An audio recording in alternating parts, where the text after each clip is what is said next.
Dear friends, എല്ലാവർക്കും P S C പ്രസത്തിലേക്ക് സ്വാഗതം. ഇന്ന് നമ്മൾ 6ാം ക്ലാസ്സിലെ SCERT ന്യൂ സിലബസ് പ്രകാരമുള്ള സോഷ്യൽ സയൻസിലെ രണ്ടാമത്തെ ചാപ്റ്ററാണ് പഠിക്കാൻ പോകുന്നത്. അപ്പോൾ നമ്മുടെ ചാനൽ ആദ്യമായിട്ട് കാണുന്നവരുണ്ടെങ്കിൽ ഒന്ന് സബ്സ്ക്രൈബ് ചെയ്ത് കാണണേ. അതുപോലെ തന്നെ ആ തൊട്ടടുത്തുള്ള ബെൽ ബട്ടൺ കൂടി എനേബിൾ ചെയ്ത് കഴിഞ്ഞാൽ നമ്മളിടുന്ന വീഡിയോസ് നോട്ടിഫിക്കേഷനായിട്ട് ഉടൻ തന്നെ നിങ്ങൾക്ക് കിട്ടും.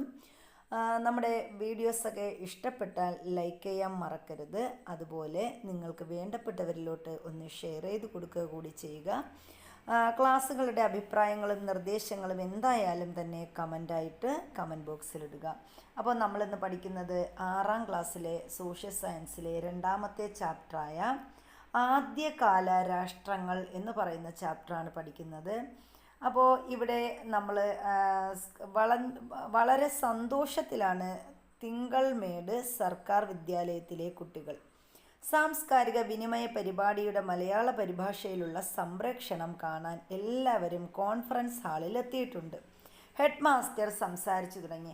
അപ്പോൾ ഇവിടെ തന്നിരിക്കുന്ന എന്താണ്, ഒരു കോൺഫറൻസ് ഹാളിൽ വെച്ചിട്ട് കോൺഫറൻസ് നടക്കുന്നു. അവിടെ ഗ്രീസ് ഉണ്ട്, ഇറാൻ ഉണ്ട്, ഇറ്റലി ഉണ്ട്, ഇന്ത്യ ഉണ്ട്. ഇവരെല്ലാവരുടെയും പ്രതിനിധികൾ സംസാരിക്കുന്നു.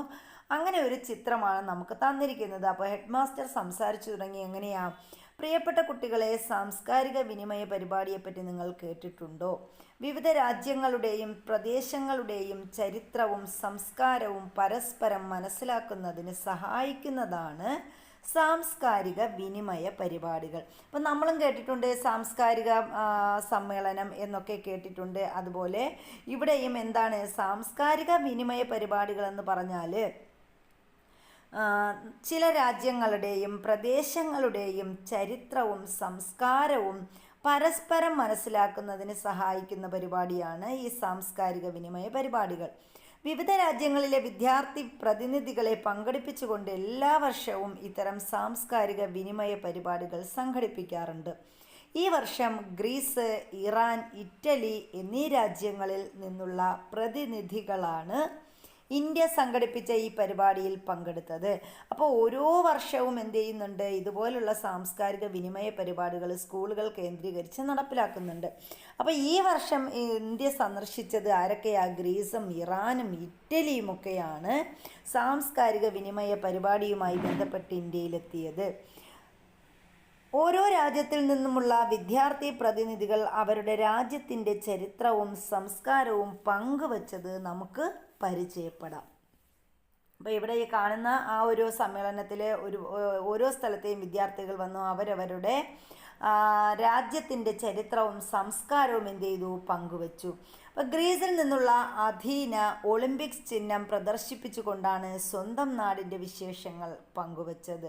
അപ്പോൾ ഗ്രീസിൻ്റെ പ്രത്യേകത എന്താണ്? അവർ ഒളിമ്പിക്സ് ചിഹ്നമാണ് മുന്നോട്ട് വെച്ച് കൊണ്ടുവന്നത്. കൂട്ടുകാരെ, ഈ ചിഹ്നം നിങ്ങൾക്ക് പരിചിതമാണല്ലോ. ഇന്ന് ലോകം മുഴുവൻ ഉത്സാഹത്തോടെ പങ്കെടുക്കുന്ന ഒളിമ്പിക്സ് ആരംഭിച്ചത് പുരാതന ഗ്രീസിലാണ്. അപ്പോൾ ഈ പുരാതന ഗ്രീസിലാണ് എന്ത് ആദ്യമായിട്ട് ഒളിമ്പിക്സ് ആരംഭിക്കുന്നത്. ഗ്രീക്ക് നഗരരാഷ്ട്രമായ ഏതൻസിൽ ഉടലെടുത്ത ജനാധിപത്യം ഞങ്ങൾ ലോകത്തിന് നൽകിയ ഏറ്റവും വലിയ സംഭാവനയാണ്. അപ്പം ഗ്രീസിലാണ് എന്ത് നമ്മുടെ ഒളിമ്പിക്സ് മത്സരം ആദ്യമായിട്ട് ഉടലെടുത്തതെന്ന് നമുക്ക് പറയാം. അതുപോലെ തന്നെ ഗ്രീക്ക് നഗരരാഷ്ട്രമായ ഏതൻസിലാണ് ഈ ഒരു ജനാധിപത്യം എന്ന ആശയം ഉടലെടുത്തത്. ഞങ്ങൾ ലോകത്തിന് നൽകിയ ഏറ്റവും വലിയ സംഭാവനയാണ് ഈ ഒരു ജനാധിപത്യം എന്ന് പറയുന്ന ആശയം.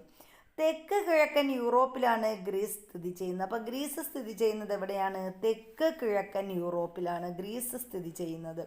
സമുദ്രനിരപ്പിൽ നിന്ന് ഉയർന്ന് സ്ഥിതി ചെയ്യുന്ന ഒറ്റപ്പെട്ട താഴ്വരകൾ. ഈ ഗ്രീസിൻ്റെ പ്രത്യേകത എന്തൊക്കെയാണ്? സമുദ്രനിരപ്പിൽ നിന്ന് ഉയർന്ന് സ്ഥിതി ചെയ്യുന്ന ഒറ്റപ്പെട്ട താഴ്വരകൾ, കുന്നുകൾ, ചെറുപർവ്വതങ്ങൾ തുടങ്ങിയ ഭൂമിശാസ്ത്ര സവിശേഷതകൾ സമ്പന്നമാണ് എൻ്റെ രാജ്യം. അപ്പോൾ ഇങ്ങനെ ഓരോ കുട്ടികളും അവരവരുടെ രാജ്യത്തെക്കുറിച്ചും അവിടുത്തെ വിശേഷണങ്ങളെക്കുറിച്ചും ഒക്കെ എന്ത് ചെയ്യുന്നു? ഈ സാംസ്കാരിക വിനിമയ പരിപാടികളിൽ അവതരിപ്പിക്കുന്നു. അപ്പോൾ ഇതാണ് നമ്മൾ നമ്മുടെ ടെക്സ്റ്റ് ബുക്ക് തുടങ്ങിയപ്പോൾ ആ ഒരു ക്ലാസ് ഈ ഒരു എന്താണ് നമ്മുടെ ഈ ഒരു ചാപ്റ്റർ തുടങ്ങിയപ്പോൾ നമ്മൾ ആദ്യമായി പറഞ്ഞത്. അധീനയുടെ വിവരണം ശ്രദ്ധിച്ചല്ലോ. എന്തൊക്കെ വിവരങ്ങളാണ് ഇതിൽ നിന്ന് ലഭിച്ചത്? അപ്പോൾ ഇതൊക്കെ നമ്മൾ വെറുതെ വായിച്ചു പോകുന്നതല്ല, ഇതെല്ലാം ഓരോന്നും ക്വസ്റ്റ്യനും അതിൻ്റെ ആൻസറുകളുമാണ്. അപ്പോൾ ഇതൊക്കെ എന്ത് ചെയ്യാം, എക്സാമുകൾക്കൊക്കെ ചോദിക്കാം. അപ്പോൾ ഒളിമ്പിക്സ് ആരംഭിച്ചത് എവിടെയാണ്? പുരാതന ഗ്രീസിലാണ്. അതുപോലെ തന്നെ ജനാധിപത്യം ഉടലെടുത്തത് ഗ്രീക്ക് നഗരരാഷ്ട്രമായ ഏതൻസിലാണ്. ഈ ഏതൻസുകാരാണ് എന്ത് ചെയ്തത്? ലോകത്തിന് ഏതൻസുകാർ നൽകിയ ഏറ്റവും വലിയ സംഭാവനയാണ്, അല്ലെങ്കിൽ ഗ്രീക്കുകാർ ലോകത്തിന് നൽകിയ ഏറ്റവും വലിയ സംഭാവനയാണ് ജനാധിപത്യം എന്ന് പറയുന്ന ആശയം. പിന്നെ നമ്മൾ എന്താ പറഞ്ഞത്? തെക്ക് കിഴക്കൻ യൂറോപ്പിലാണ് ഗ്രീസ് സ്ഥിതി ചെയ്യുന്നത്. സമുദ്രനിരപ്പിൽ നിന്ന് ഉയർന്ന് സ്ഥിതി ചെയ്യുന്നു. ഇനി ഇവിടെ എന്തൊക്കെയുണ്ട്? ഒറ്റപ്പെട്ട താഴ്വരകൾ, കുന്നുകൾ, ചെറുപർവ്വതങ്ങൾ തുടങ്ങി ഭൂമിശാസ്ത്ര സവിശേഷതകൾ സമ്പന്നമാണ് ഈ ഒരു ഗ്രീസ് എന്ന് പറയുന്നത്. അപ്പോൾ ഇതാണ് നമ്മൾ അധീന എന്ന് പറയുന്ന ആ ഒരു അധീന എന്ന് പറയുന്ന ആ കുട്ടിയുടെ വിവരണങ്ങളിൽ നിന്ന് നമ്മൾ വായിച്ച് മനസ്സിലാക്കിയത്. പുരാതന ഗ്രീസിനെ കുറിച്ച് കൂടുതൽ വിവരങ്ങൾ നമുക്ക് അന്വേഷിക്കാം. ഇനി നമ്മൾ ഗ്രീസിനെ കുറിച്ച് കൂടുതൽ വിവരങ്ങളിലേക്ക് കടക്കുകയാണ്. ഗ്രീക്ക് നഗരരാഷ്ട്രങ്ങൾ. പുരാതന ഗ്രീസിൽ ഗ്രാമങ്ങളായിരുന്നു പ്രധാന അധിവാസ കേന്ദ്രങ്ങൾ. അപ്പോൾ ഗ്രീക്കിനെ നമ്മൾ നോക്കുകയാണെങ്കിൽ അവിടെ എന്താണ്? അവിടുത്തെ പ്രധാന അധിവാസ കേന്ദ്രങ്ങൾ ഗ്രാമങ്ങളാണ്. കൃഷിയും കച്ചവടവും വികസിച്ചതോടെ നഗരങ്ങൾ രൂപം കൊണ്ടു. അപ്പോൾ എല്ലായിടത്തും അങ്ങനെ തന്നെയാണ്. കൃഷിയും കച്ചവടവും വികസിക്കുമ്പോഴാണ് അവിടെ എന്തുണ്ടാകുന്നത്? ഗ്രാമങ്ങളൊക്കെ എന്തായി മാറുന്നത്? നഗരങ്ങളായി രൂപം കൊള്ളുന്നത്. കാലക്രമേണ ഒരു നഗരവും ചുറ്റുമുള്ള കുറേ ഗ്രാമങ്ങളും ഒത്തുചേർന്ന് നഗരരാഷ്ട്രമായി രൂപാന്തരം പ്രാപിക്കാൻ തുടങ്ങി. അങ്ങനെ കുറേ നാൾ കഴിഞ്ഞപ്പോൾ എന്ത് ചെയ്തു? ഒരു നഗരവും ചുറ്റുമുള്ള കുറേ ഗ്രാമങ്ങളും ഒത്തുചേർന്ന് നഗരരാഷ്ട്രമായി രൂപാന്തരം പ്രാപിക്കാൻ തുടങ്ങി. ഈ നഗരരാഷ്ട്രങ്ങൾ പോളിസ് എന്നാണ് അറിയപ്പെട്ടിരുന്നത്. അപ്പം ഗ്രീക്കിലെ പഴയകാല നഗരരാഷ്ട്രങ്ങൾ അറിയപ്പെട്ടിരുന്ന പേരെന്താണ്? പോളിസ് എന്ന പേരിലാണ് അറിയപ്പെട്ടിരുന്നത്. പുരാതന ഗ്രീസിൽ നിലനിന്നിരുന്ന പ്രധാന നഗരരാഷ്ട്രങ്ങൾ ഏതൊക്കെയെന്ന് ഇവിടെ ഒരു ഭൂപടം 2.1 തന്നിട്ടുണ്ട്. ആ ഒരു ഭൂപടം നിരീക്ഷിച്ച് കണ്ടെത്താനും പറഞ്ഞിട്ടുണ്ട്. അപ്പം നമുക്ക് നോക്കാം. ഇവിടെയുണ്ട് ഭൂപടം, ഇവിടുത്തെ പ്രധാന നഗരരാഷ്ട്രങ്ങൾ. അപ്പോൾ ഇതാണ് നമ്മുടെ ഗ്രീസ് എന്ന് പറയുന്ന രാജ്യം. ഈ കാണുന്നതാണ് ഗ്രീസ് എന്ന് പറയുന്ന രാജ്യം. അപ്പോൾ ഈ ഗ്രീസിലെ പ്രധാനപ്പെട്ട നഗരങ്ങൾ ഏതൊക്കെയാണ്? ഇതൊക്കെ ചോദിക്കാം പരീക്ഷയ്ക്ക്. ഏതൊക്കെയാണ്? ഏതൻസ്, സ്പാർട്ട, തീബ്സ്, കൊറിന്ത് എന്നിവയാണ് ഗ്രീക്കിലെ പ്രധാനപ്പെട്ട നഗരരാഷ്ട്രങ്ങൾ. അപ്പോൾ ഒന്നുകൂടി പറയാം. ഏതൻസ്, അതുപോലെ സ്പാർട്ട, തീബ്സ്, കൊറിന്ത് എന്നിവയാണ് ഗ്രീസിലെ പ്രധാന നഗരരാഷ്ട്രങ്ങളെന്ന് പറയുന്നത്.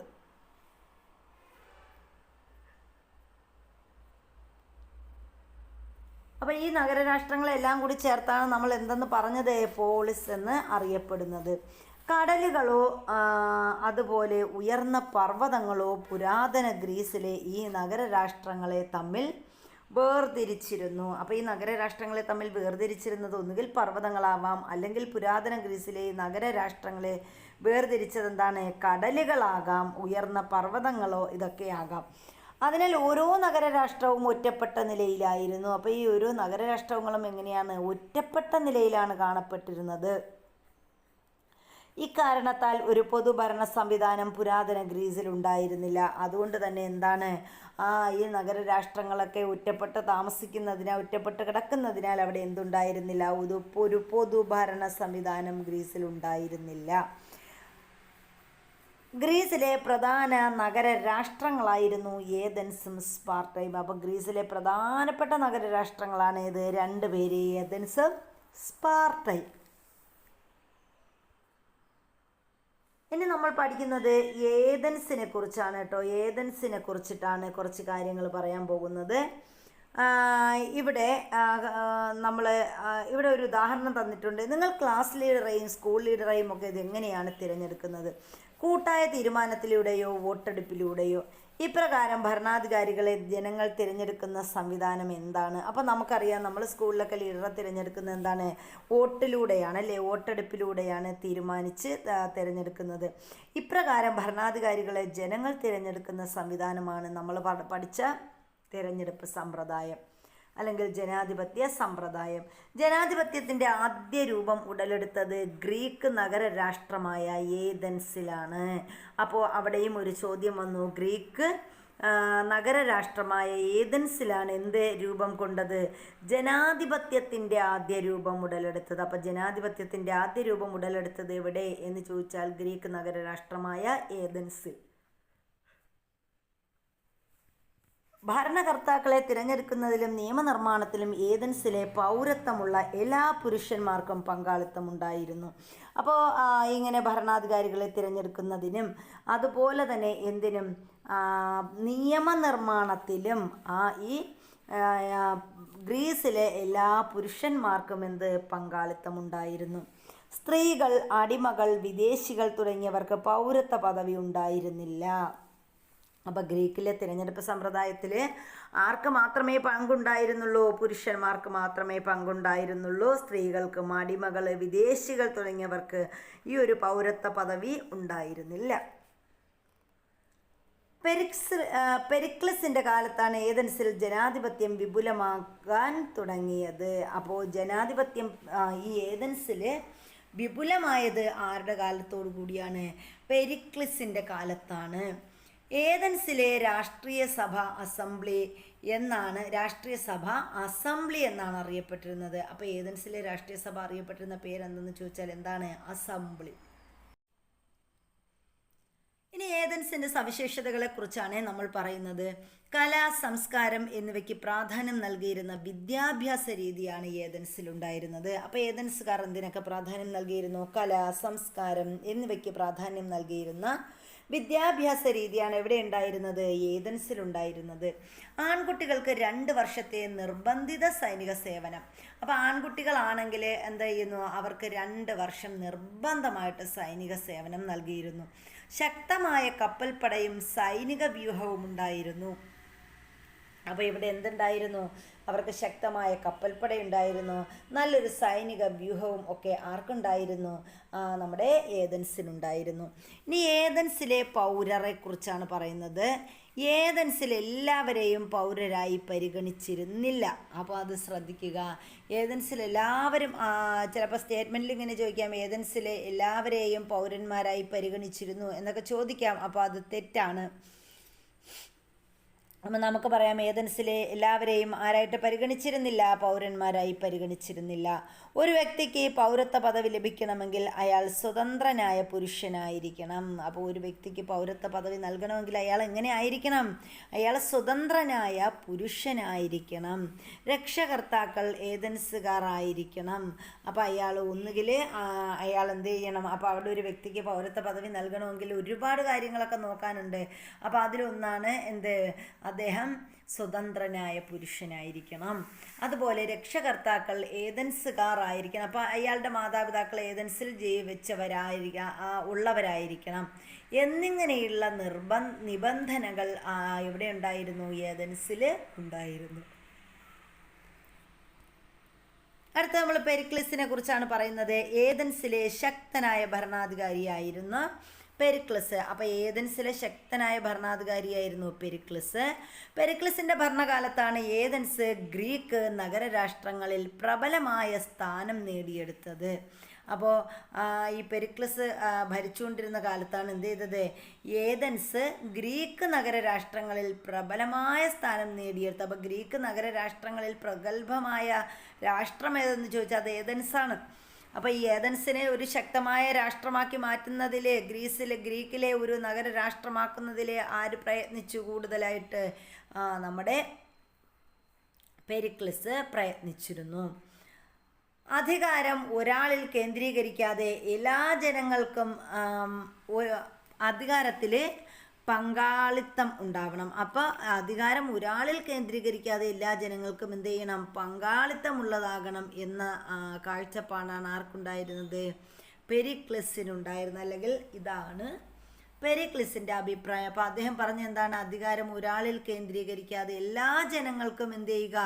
അധികാരത്തിൽ പങ്കാളിത്തം നൽകുക എന്ന് പറഞ്ഞത് ആരാ? അത് പെരിക്ലിസാണ്. പെരിക്ലിസിൻ്റെ ആശയമാണിത്.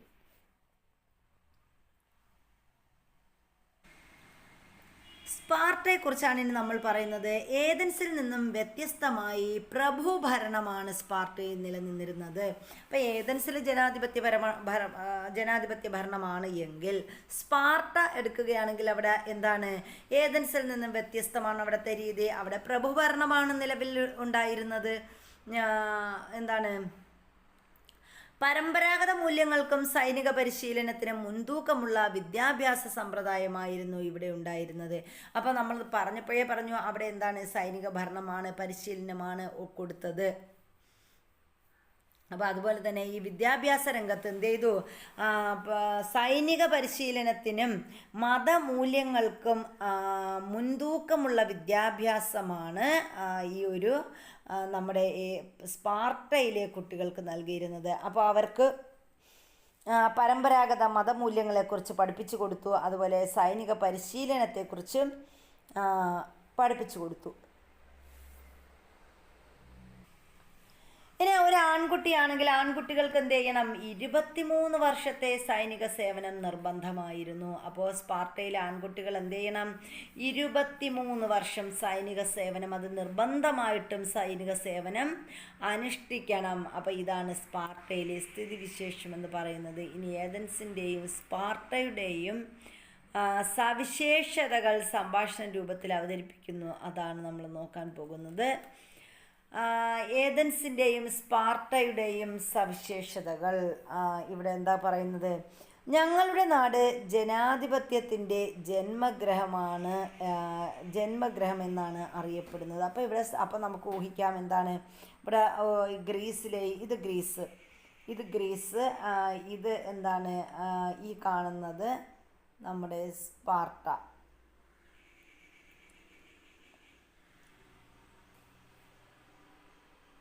അപ്പോൾ ഇവിടെ രണ്ട് കുട്ടികൾ തമ്മിലുള്ള ഒരു സംസാരമാണ് ഇവിടെ തന്നിരിക്കുന്നത്. അപ്പോൾ ഈ ക്വസ്റ്റ്യൻ്റെ ആൻസർ തന്നെയാണത്. ഞങ്ങളുടെ നാട് ജനാധിപത്യത്തിൻ്റെ ജന്മഗ്രഹം എന്നാണ് അറിയപ്പെടുന്നത്. അപ്പോൾ ഇവിടെ എന്താണ്? മറ്റേ കുട്ടി എന്തായിരിക്കും പറയുക? നമുക്ക് ജനാധിപത്യത്തിൽ നിന്നും വ്യത്യസ്തമായി പ്രഭുഭരണമാണ് നിലനിൽക്കുന്നത്. അപ്പോൾ അങ്ങനെ ആണ് നമുക്ക് അത് പറയാൻ പറ്റുന്നത്. ഇനി ഗ്രീസ് നഗരരാഷ്ട്രങ്ങളുമായി ശത്രുതയിലായിരുന്ന പേർഷ്യൻ സാമ്രാജ്യത്തെ ഏതൻസിൻ്റെയും സ്പാർട്ടയുടെയും സംയുക്ത സൈന്യം ആക്രമിച്ച് കീഴടക്കി. അപ്പം എന്താ നടക്കുന്നത്? ഗ്രീക്ക് നഗരരാഷ്ട്രങ്ങളുമായി ശത്രുതയിലായിരുന്ന പേർഷ്യൻ സാമ്രാജ്യത്തെ ഏതൻസിൻ്റെയും സ്പാർട്ടയുടെയും സംയുക്ത സൈന്യം എന്ത് ചെയ്തു? ആക്രമിച്ച് കീഴടക്കി. ഈ യുദ്ധങ്ങളാണ് ഗ്രീക്കോ പേർഷ്യൻ യുദ്ധങ്ങൾ എന്നറിയപ്പെടുന്നത്. അപ്പോൾ ഗ്രീക്കോ പേർഷ്യൻ യുദ്ധം നടന്നത് ആരൊക്കെയെന്ന് ചോദിച്ചാൽ നമുക്ക് പറയാം എന്താ? ആരൊക്കെ തമ്മിലാണ്? നമ്മുടെ ഗ്രീക്കും അതുപോലെ പേർഷ്യയും ഈ ഏതൻസും സ്പാർട്ടയും, ഗ്രീക്കിലെ തന്നെ ഏതൻസും സ്പാർട്ടയും പേർഷ്യയും തമ്മിൽ നടന്ന യുദ്ധമാണ് എന്തെന്ന് പറയുന്നത്? ഗ്രീക്കോ പേർഷ്യൻ വാർ എന്ന് പറയുന്നത്, ഗ്രീക്കോ പേർഷ്യൻ യുദ്ധങ്ങൾ എന്ന് പറയുന്നത്. എന്നാൽ പിൽക്കാലത്ത് ഏതൻസുമായി ശത്രുതയിലായിരുന്ന സ്പാർട്ടയുമായി സഖ്യത്തിലായിരുന്ന ചില നഗരരാഷ്ട്രങ്ങളും ചേർന്ന് ഏതൻസിനെ ആക്രമിച്ചു. അപ്പോൾ കുറച്ച് നാളങ്ങോട്ട് ചെന്നപ്പോൾ എന്ത് ചെയ്തു? ഏതൻസുമായി ശത്രുതയിലായിരുന്ന സ്പാർട്ടയുമായി രമ്യതയിലായിരുന്ന അല്ലെങ്കിൽ സഖ്യത്തിലായിരുന്ന ചില നഗരരാഷ്ട്രങ്ങൾ, ആ നഗരരാഷ്ട്രങ്ങളും ചേർന്ന് എന്ത് ചെയ്തു? ഏതൻസിനെ ആക്രമിച്ചു. പെലോപ്പൊണീഷ്യൻ യുദ്ധങ്ങൾ എന്നറിയപ്പെട്ട ഈ യുദ്ധങ്ങൾ സ്പാർട്ട വിജയിച്ചു. അപ്പോൾ ഫെലോപ്പൊണീഷ്യൻ വാർ അല്ലെങ്കിൽ പെലോപ്പൊണീഷ്യൻ വാർ ഇങ്ങനെ വേണമെങ്കിലും ഉച്ചരിക്കാം. പെലോപ്പൊണീഷ്യൻ വാർ, ഈ യുദ്ധത്തിൽ എന്ത് ചെയ്തു? സ്പാർട്ടയാണ് വിജയിച്ചത്. അപ്പോൾ നമ്മുടെ ആരെയായിരിക്കും പരാജയപ്പെടുത്തിയത്? നമ്മൾ ഏതൻസിനെ പരാജയപ്പെടുത്തി.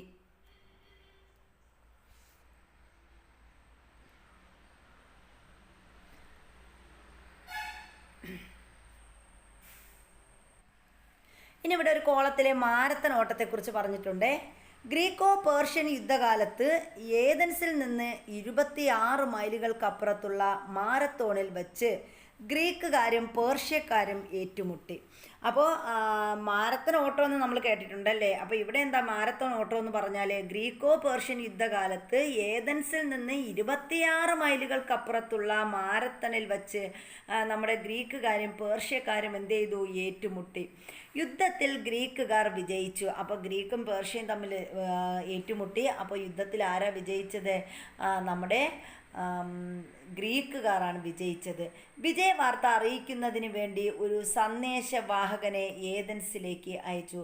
അപ്പോൾ ഇവർ വിജയ വാർത്ത അറിയിക്കുന്നതിന് വേണ്ടിയിട്ട് എന്ത് ചെയ്തു? അവിടേക്ക് ഒരു സന്ദേശകനെ അയച്ചു. ആ സന്ദേശകൻ എന്ത് ചെയ്തു? ആ സന്തോഷ വാർത്തയുമായിട്ട് ഏതൻസിലോട്ട് പോയി. അത്രയും ദൂരം ഓടിയെത്തി. അപ്പോൾ ഈ ഒരു പറഞ്ഞ 26 മൈൽ വരെ അയാൾ എന്ത് ചെയ്തു? ഓടിയെത്തി എന്നാണ് പറയുന്നത്. അയാൾ സന്തോഷത്തോടെ ആഹ്ലാദിക്കൂ, നമ്മൾ വിജയിച്ചു എന്ന് ആർത്ത് വിളിച്ചു. അപ്പോൾ അയാൾ വിളിച്ചു പറഞ്ഞ മുദ്രാവാക്യം എന്താണ്? അയാൾ വിളിച്ചു പറഞ്ഞു, ആഹ്ലാദിക്കൂ, നമ്മൾ സന്തോഷത്തോടെ ആഹ്ലാദിക്കൂ, അയാൾ സന്തോഷത്തോടെ വിളിച്ചു പറയണം, ആഹ്ലാദിക്കൂ, നമ്മൾ വിജയിച്ചു എന്ന് ആർത്ത് വിളിച്ചു. എന്നാൽ ദീർഘദൂരം ഓടിയതിൻ്റെ ഫലമായി അയാൾ അപ്പോൾ തന്നെ മരണപ്പെട്ടു. അപ്പോൾ അയാൾ എന്ത് ചെയ്തു? ഒരുപാട് ഓടി, 26 മൈലാണ് അയാൾ ഓടിയത് അല്ലേ. 26 മൈലുകൾക്കപ്പുറത്താണ് അയാൾ ചെന്നത്. എന്നിട്ടാ പറഞ്ഞത്, സന്തോഷിക്കൂ, നമ്മൾ വിജയിച്ചു, ആഹ്ലാദിക്കൂ, നമ്മൾ വിജയിച്ചു എന്നൊക്കെ പറഞ്ഞത്. പക്ഷേ അദ്ദേഹം എന്ത് ചെയ്തു? ഇങ്ങനെ അവിടെ ചെന്ന് ഇങ്ങനെ ദീർഘദൂരം ഓടിയതിൻ്റെ ഫലമായി അയാൾ അപ്പോൾ തന്നെ മരണപ്പെട്ടു. ഈ ഓട്ടത്തിൻ്റെ ഓർമ്മയ്ക്കായി ദീർഘദൂര ഓട്ടത്തിന് മാരത്തൺ ഓട്ടം എന്ന് പേര് നൽകുകയായിരുന്നു. അപ്പോൾ ഈ മാരത്തൺ ഓട്ടം എന്ന പേര് കിട്ടിയത് എവിടെ നിന്നാണ്? നമ്മുടെ ഗ്രീക്ക് അതുപോലെ പേർഷ്യൻ യുദ്ധങ്ങളിൽ നിന്നാണ്. ആ ഒരു കാലഘട്ടത്തിലാണ് മാരത്തൺ ഓട്ടം അത് കിട്ടിയത്.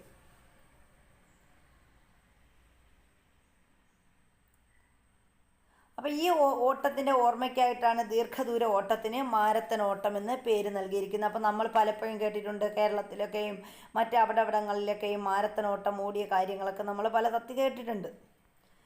അടുത്ത് നമ്മൾ പറയുന്നത് ഇമ്പോർട്ടൻ്റ് ആയിട്ടുള്ള കാര്യമാണ്. ഹെറോഡോട്ടസിനെയും തൂസിഡൈഡ്സിനെയും കുറിച്ചാണ് പറയുന്നത്. നോക്കാം.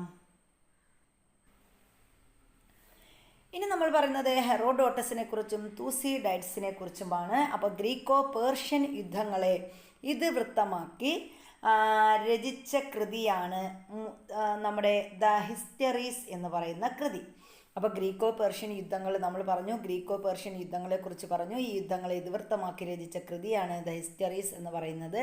ലോകത്തെ ആദ്യത്തെ ചരിത്ര കൃതിയാണ് ദ ഹിസ്റ്ററീസ് എന്ന് പറയുന്നത്. ചരിത്രത്തിൻ്റെ പിതാവ് എന്നറിയപ്പെടുന്ന ഹെറോഡോട്ടസ് ആണ് ഈ കൃതി രചിച്ചത്. അപ്പോൾ ദ ഹിസ്റ്ററീസ് എന്ന് പറയുന്ന കൃതിയുടെ കർത്താവ് ആരെന്ന് ചോദിച്ചാൽ ആരാണ്? ചരിത്രത്തിൻ്റെ പിതാവ് എന്നറിയപ്പെടുന്ന ഹെറോഡോട്ടസ് ആണ്. സ്പാർട്ടയും ഏതൻസും തമ്മിൽ നടന്ന പെലോപ്പൊണീഷ്യൻ യുദ്ധങ്ങളുടെ ചരിത്രം രേഖപ്പെടുത്തിയത് തൂസിഡൈഡ്സ് എന്ന ചരിത്രകാരനാണ്. അപ്പോൾ നമ്മുടെ സ്പാർട്ടയും ഏതൻസും തമ്മിൽ നടന്ന പെലോപ്പൊണീഷ്യൻ യുദ്ധങ്ങളുടെ ചരിത്രം രേഖപ്പെടുത്തിയത് ആരാണ്? തൂസിഡൈഡ്സ് ആണ്.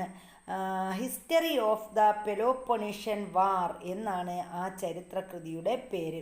അപ്പോൾ തൂസിഡൈഡ്സ് എഴുതിയ ചരിത്രകൃതി ഏതെന്ന് ചോദിച്ചാൽ നമുക്ക് പറയാം ഹിസ്റ്ററീസ് ഓഫ് ദ പെലോപ്പൊണീഷ്യൻ വാർ ആണ്.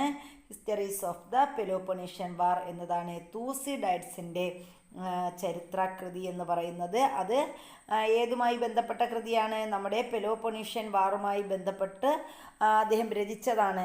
ആ ഒരു ചരിത്രകൃതിയാണ് നമ്മുടെ ഏത് തൂസിഡൈഡ്സിൻ്റെ ഹിസ്റ്ററി ഓഫ് പെലോപ്പൊണീഷ്യൻ വാർ എന്ന് പറയുന്നത്.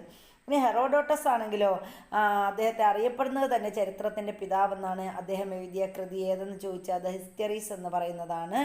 ഇതാണ് ലോകത്തിലെ തന്നെ ആദ്യത്തെ ചരിത്രകൃതി എന്നറിയപ്പെടുന്നത്.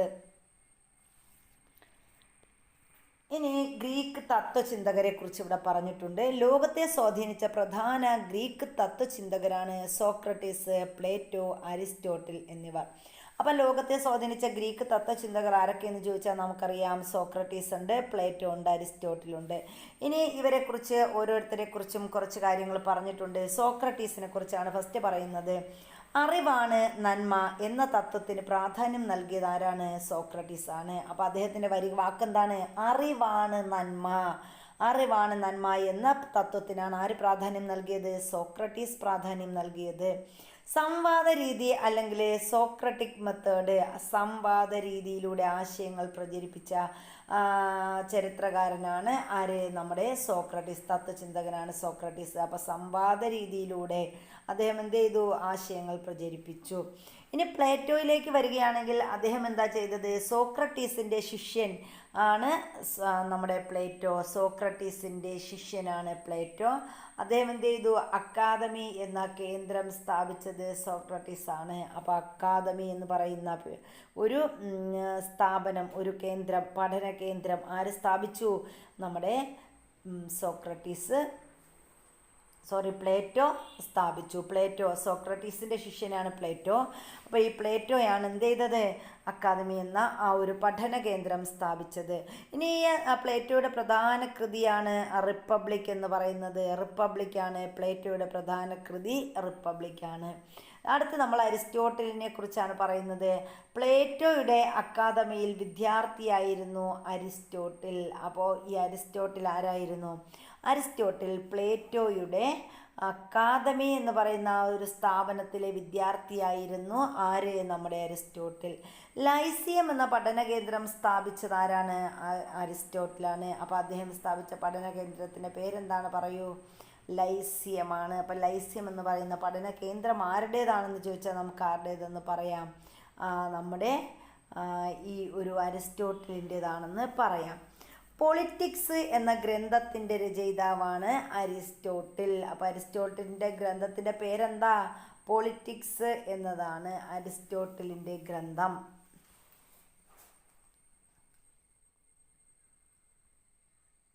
പുരാതന ഗ്രീക്ക് സംസ്കാരത്തെക്കുറിച്ച് വിവരങ്ങൾ ലഭിക്കുന്നത് ഹോമറിൻ്റെ ഇതിഹാസ കാവ്യങ്ങളായ ഇലിയഡ്, ഒഡീസി എന്നിവയിൽ നിന്നാണ്. അപ്പോൾ ഇലിയഡ്, ഒഡീസി എന്നിവ രണ്ട് ഇതിഹാസ കാവ്യങ്ങളാണ്. ഈ ഇതിഹാസ കാവ്യങ്ങളായ ഇലിയഡും ഒഡീസിയും രചിച്ചത് ആരാണ്? ഹോമറാണ്. അപ്പോൾ ഈ ഹോമറിൻ്റെ ഇലിയഡിൽ നിന്നും ഒഡീസിയിൽ നിന്നുമാണ് പുരാതന ഗ്രീക്ക് സംസ്കാരത്തെക്കുറിച്ചുള്ള വിവരങ്ങളൊക്കെ നമുക്ക് ലഭിക്കുന്നത്. അപ്പോൾ ഇവിടെ ഇലിയഡും ഒഡീസിയും ഒക്കെ തന്നിട്ടുണ്ട്. ജസ്റ്റ് നമുക്ക് എന്താണെന്ന് പറഞ്ഞു പോകാം. ഇലിയഡ്, ഗ്രീക്കുകാർ ട്രോയ് നഗരത്തിന് നേരെ നടത്തിയ യുദ്ധത്തിൻ്റെ കഥയാണ് ഇലിയഡിൽ പറയുന്നത്. അപ്പോൾ ഗ്രീക്കുകാർ എന്ത് ചെയ്തു? ട്രോയ് എന്ന് പറയുന്നൊരു നഗരമുണ്ട്. ആ നഗരത്തിന് നേരെ യുദ്ധം നടത്തി. ആ യുദ്ധത്തിൻ്റെ കഥയാണ് ഏതിൽ പറയുന്നത്? ഇലിയഡിൽ പറയുന്നത്. ട്രോയ് നഗരവുമായുള്ള വർഷങ്ങൾ നീണ്ട യുദ്ധത്തിന് ശേഷവും ഗ്രീക്ക് സൈന്യത്തിന് വിജയിക്കാനായില്ല. അപ്പോൾ ഗ്രീക്കുകാർ ട്രോയുമായിട്ട് എന്ത് ചെയ്തു? ഒരുപാട് വർഷങ്ങളോളം യുദ്ധം ചെയ്തു. പക്ഷേ ആ നീണ്ട യുദ്ധത്തിന് ശേഷവും ആർക്ക് വിജയിക്കാൻ കഴിഞ്ഞില്ല? നമ്മുടെ ഗ്രീക്ക് സൈന്യത്തിന് വിജയിക്കാനായില്ല. അവർ ഒരു കൂറ്റൻ മരക്കുതിരയുണ്ടാക്കി. അങ്ങനെ തോറ്റു കിടന്ന് ഇവരെന്ത് ചെയ്തു? ഒരു കൂറ്റൻ മരക്കുതിരയുണ്ടാക്കി. ഏറ്റവും മികച്ച പോരാളികളെ കുതിരയ്ക്കുള്ളിലാക്കിയ ശേഷം ട്രോയ് നഗരത്തിൻ്റെ വഴിയിൽ ഉപേക്ഷിച്ച് പിൻവാങ്ങി. അപ്പോൾ ഇവരെന്ത് ചെയ്തു? ഒരു വലിയ മരക്കുതിര ഉണ്ടാക്കിയിട്ട് മികച്ച പോരാളികളെല്ലാം കൂടി ആ കുതിരയ്ക്കുള്ളിലോട്ട് ആക്കി. എന്നിട്ട് ഈ കുതിരയെ കൊണ്ടുചെന്ന് എവിടെ ഉപേക്ഷിച്ചു? ട്രോയ് നഗരത്തിൻ്റെ വഴിയിൽ ഉപേക്ഷിച്ചിട്ട് ഇവർ പോയി. അങ്ങനെ തോൽവി സമ്മതിച്ച ഗ്രീക്കുകാർ നൽകിയ സമ്മാനമാണ് ആ മരക്കുതിരയെന്ന് ട്രോജന്മാർ കരുതി. അപ്പോൾ ട്രോയ് നഗരത്തിലെ ആളുകളാണ് ട്രോജന്മാരെന്ന് പറയുന്നത്. അവരെന്ത് ചെയ്തു? അവർ വിചാരിച്ചു ഗ്രീക്കുകാർ തോൽവി സമ്മതിച്ചപ്പോൾ നമുക്ക് എന്ത് ചെയ്തു? ഈ മരക്കുതിര സമ്മാനമായി തന്നതാണ് എന്ന് കരുതി അവർ വിജയലഹരിയിൽ ട്രോജന്മാർ മരക്കുതിരയെ വലിച്ച് നഗരത്തിനുള്ളിലേക്ക് കൊണ്ടുവന്നു. അപ്പോൾ അവർ വിജയിച്ചു എന്ന് വിചാരിച്ചിട്ട് അവരെന്ത് ചെയ്തു? ഇവർ ഈ കുതിരയെ വലിച്ചങ്ങ് നഗരത്തിലേക്ക്, ട്രോജന്മാരുടെ ട്രോയ് നഗരത്തിനുള്ളിലേക്ക് എന്ത് ചെയ്തു? ഒരു കുതിരയെ കൊണ്ടുവന്നു. രാത്രി എല്ലാവരും ഉറങ്ങിക്കഴിഞ്ഞപ്പോൾ കുതിരയ്ക്കുള്ളിൽ നിന്നും ഭടന്മാർ പുറത്തിറങ്ങി. അപ്പോൾ അതിനുള്ളിൽ ആരുണ്ടായിരുന്നു? സൈനികരുണ്ടായിരുന്നു അല്ലേ? ഇവർ എല്ലാവരും ഉറങ്ങിയപ്പോൾ അവരെന്ത് ചെയ്തു? പുറത്തേക്കിറങ്ങി. കടലിൽ ഒളിച്ചു കിടക്കുകയായിരുന്ന ഗ്രീക്ക് കപ്പലുകൾ ട്രോയിലേക്ക് ഇരച്ച് കയറി. അപ്പോൾ ഈ സമയത്ത് എന്ത് ചെയ്തു? കടലിൽ ഒളിച്ചു കിടക്കുകയായിരുന്ന ഗ്രീക്ക് കപ്പലുകൾ ട്രോയിലേക്ക് ഇരച്ചു കയറി. പ്രഭാതത്തിൽ ട്രോയ് നഗരം നാമാവശേഷമായി തീർന്നു. അങ്ങനെ രാവിലെ ആയപ്പോൾ എന്ത് ചെയ്തു?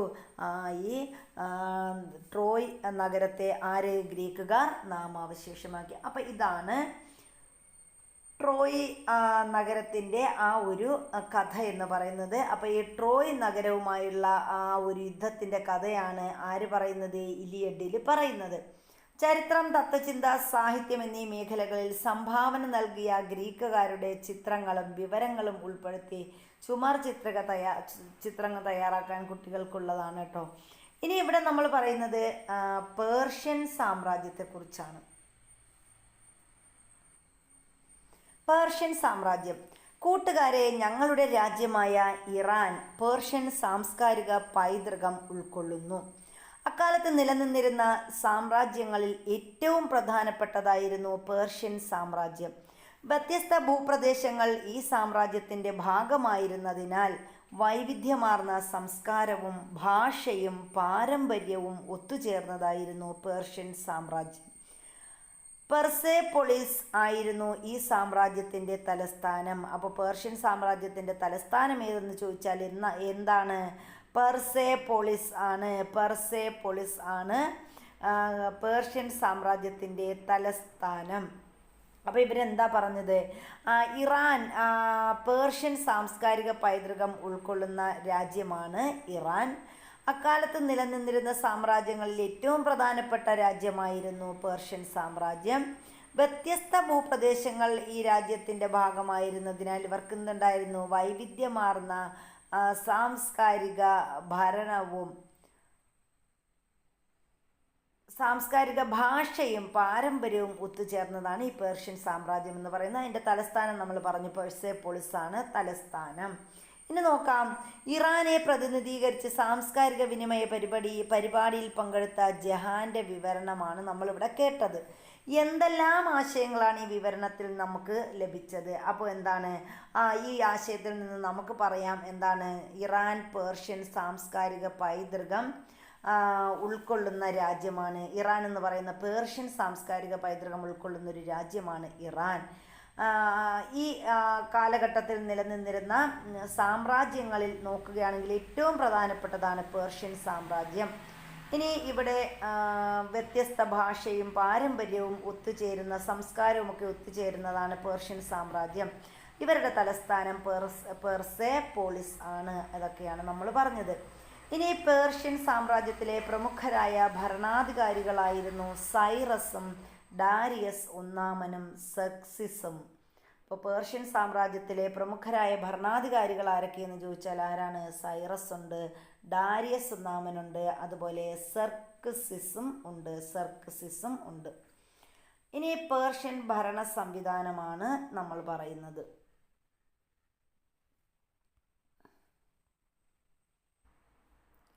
ഭരണ സൗകര്യത്തിനായി വിശാലമായ സാമ്രാജ്യത്തെ നിരവധി സത്രപി അല്ലെങ്കിൽ പ്രവിശ്യകളായി വിഭജിച്ചിരുന്നു. സത്രപി എന്നറിയപ്പെട്ടിരുന്ന ഗവർണർമാരുടെ കീഴിലായിരുന്നു സത്രപികൾ. സത്രപുമാർ രാജാവിൻ്റെ നിയമങ്ങളും നികുതി സമ്പ്രദായങ്ങളും സത്രപികളിൽ നടപ്പിലാക്കി. അപ്പോൾ ഭരണ സൗകര്യത്തിനായി സാമ്രാജ്യത്തെ എന്തായിട്ട് തരംതിരിച്ചു? സത്രപി അല്ലെങ്കിൽ പ്രവിശ്യകളായി വിഭജിച്ചു. സത്രപ് എന്നറിയപ്പെട്ട ഗവർണർമാരാണ് അവിടെ ഭരണം നടത്തിയത്. സത്രപുമാർ രാജാവിൻ്റെ നിയമങ്ങളും നികുതി സമ്പ്രദായങ്ങളും സത്രപികളിൽ നടപ്പിലാക്കി. ഇനി സരതുഷ്ട്ര ദർശനം. എന്താണ് ഈ സരതുഷ്ട്ര ദർശനം എന്ന് നോക്കാം. പേർഷ്യയിലാണ് സരതുഷ്ട്ര ദർശനം രൂപം കൊണ്ടത്. അപ്പോൾ പേർഷ്യയിൽ രൂപം കൊണ്ട ഒരു ദർശനമാണ് സരതുഷ്ട്ര ദർശനം. അപ്പോൾ എന്താണ് സരതുഷ്ട്ര ദർശനം എന്ന് നോക്കാം. സരതുഷ്ട്ര ദർശനം, സരതുഷ്ട്രയാണ് സ്ഥാപകൻ. അപ്പോൾ ഈ ദർശനത്തിൻ്റെ സ്ഥാപകൻ ആരാണ്? സരതുഷ്ട്രയാണ്. അഹുരമസ്ദ എന്ന് വിളിക്കപ്പെട്ട ഏകദൈവത്തിൽ വിശ്വസിച്ചു. അപ്പോൾ ഇവർ വിശ്വസിച്ച ദൈവത്തിൻ്റെ പേരാണ് എന്താണ്? ഇവർ വിശ്വസിച്ചത് ഏകദൈവത്തിലാണ് വിശ്വസിച്ചത്. ആ വിശ്വസിച്ച ദൈവത്തിനെ വിളിച്ചിരുന്നത് അഹുരമസ്ദ എന്നാണ്.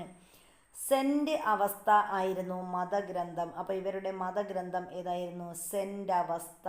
ഇതാണ് സരതുഷ്ട്ര ദർശനം എന്ന് പറയുന്നത്. അപ്പോൾ സരതുഷ്ട്രയാണ് ഇത് സ്ഥാപിച്ചത്. ഇവർ ഏകദൈവത്തിൽ വിശ്വസിച്ചു. ഏകദൈവത്തെ വിളിച്ചിരുന്നത് അഹുര മസ്ദ എന്നാണ്. സെൻ്റ് അവസ്ഥയാണ് ഇവരുടെ മതഗ്രന്ഥം. അപ്പോൾ ഇത്രയുമാണ് പേർഷ്യൻ സാമ്രാജ്യം. അപ്പോൾ ഇനി നമ്മൾ ഇന്നത്തെ ക്ലാസ് ഇവിടെ വെച്ച് അവസാനിപ്പിക്കുകയാണ്. അടുത്ത ഭാഗം, അടുത്ത പാർട്ട് 2 അടുത്ത ക്ലാസ്സിലായിരിക്കും എടുക്കുന്നത്. അപ്പോൾ വീഡിയോ ഇഷ്ടപ്പെട്ടാൽ ലൈക്ക് ചെയ്യുക, ഷെയർ ചെയ്യുക, അതുപോലെ സബ്സ്ക്രൈബ് ചെയ്യുക. താങ്ക്